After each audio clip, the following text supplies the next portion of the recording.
हम काल के फंद को काटने के लिए यहाँ पर इस पृथ्वी पर आए हैं।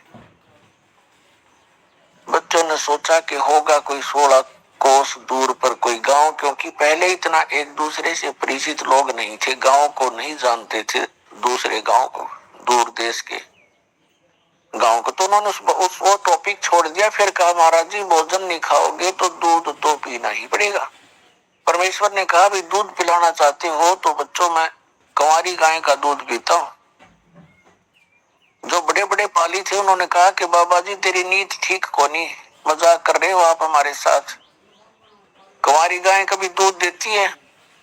परमात्मा ने कहा देख लो भाई दूध पिलाना है तो कंवारी गाय का पिया करूं मैं।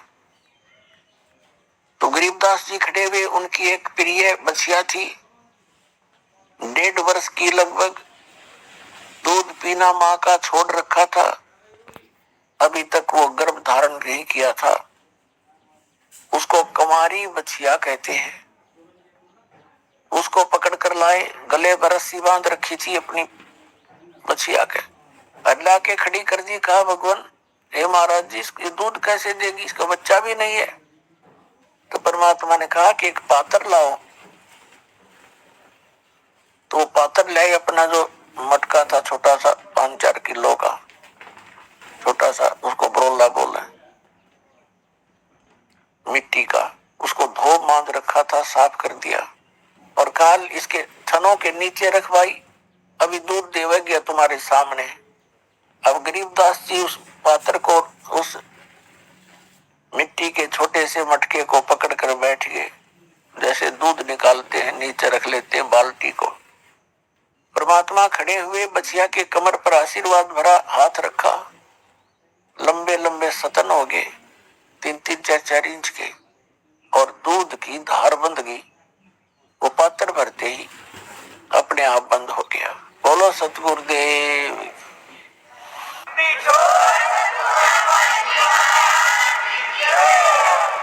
गरीबदास जी ने वो पात्र परमेश्वर को थमा दिया कि ले महात्मा जी आपकी महिमा अपरंपार है, कुंवारी गाय का दूध निकाल दिया।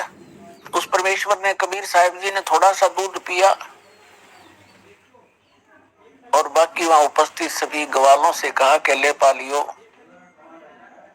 ये अमृत है बेटा, इसको पी लो। ये यहाँ का नहीं है, ये सतलोक से आया है, इस पवित्र पशु के माध्यम से।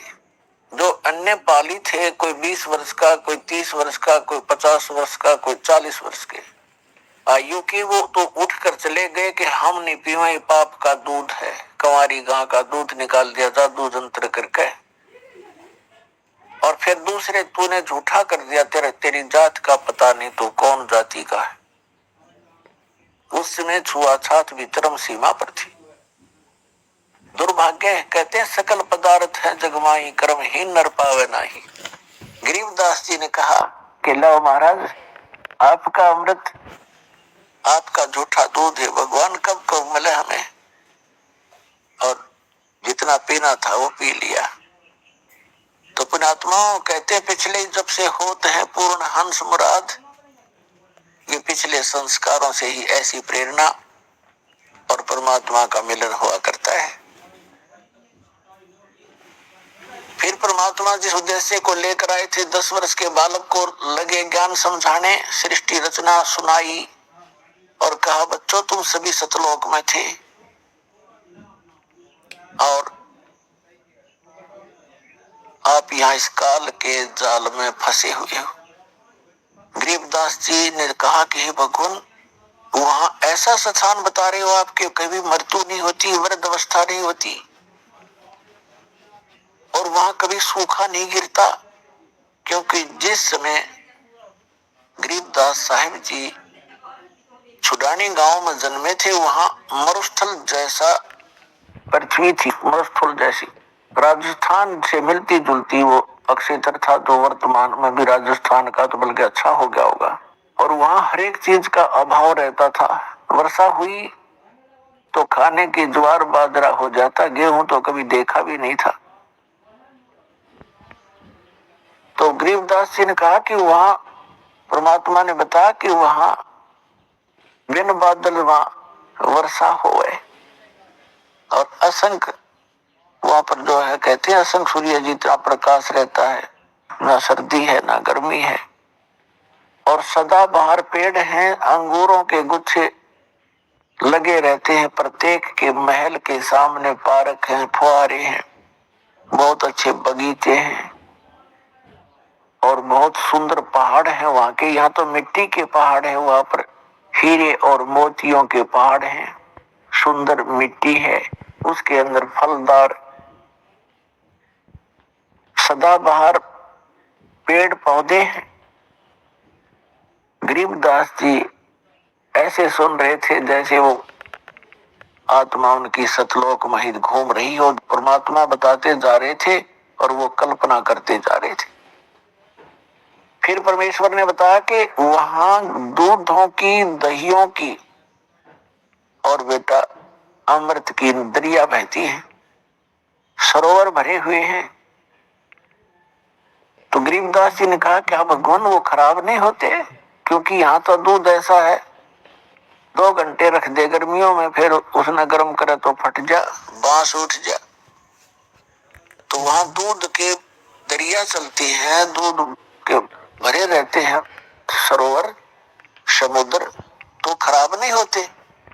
परमात्मा ने कहा नहीं बेटा, वो अमर पदार्थ है।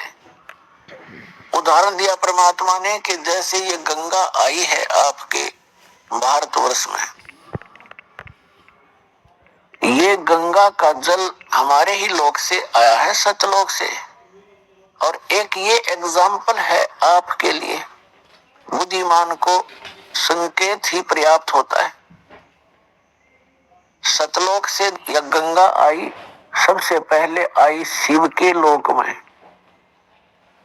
शिव के लोक से फिर आई विष्णु के लोक में सबसे, और फिर उसके बाद आई है इस पृथ्वी लोक पे।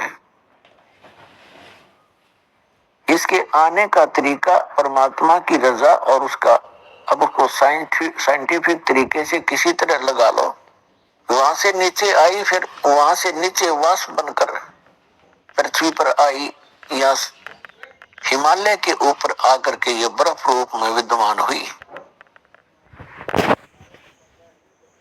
और हो ही रही है। हुई क्या, ये तो आ ही रही है, वहीं से चलकर आ रही है। और इस गंगा के पानी को आप रख लीजिए, चाहे 100 वर्ष रखो, ये खराब नहीं होता। और ये तो इसे लोक में जहाँ सब कुछ में तुरंत ही जीव चल पड़ते हैं। ये कितना सुंदर शरीर है, मृत्यु के उपरांत 2 दिन इसका अंतिम संस्कार ना करो, इसमें जीव पड़ जाएंगे सारे में। लेकिन उस गंगा के पानी में वो खराब नहीं होता, उसमें जीव नहीं होते। तो गंगा जल तकरीबन सबके घर पर होता था। इस बात से गरीबदास जी खूब परिचित थे कि 3 वर्ष पहले हमारी माता किसी के साथ गई थी और गंगा का जल लाई थी,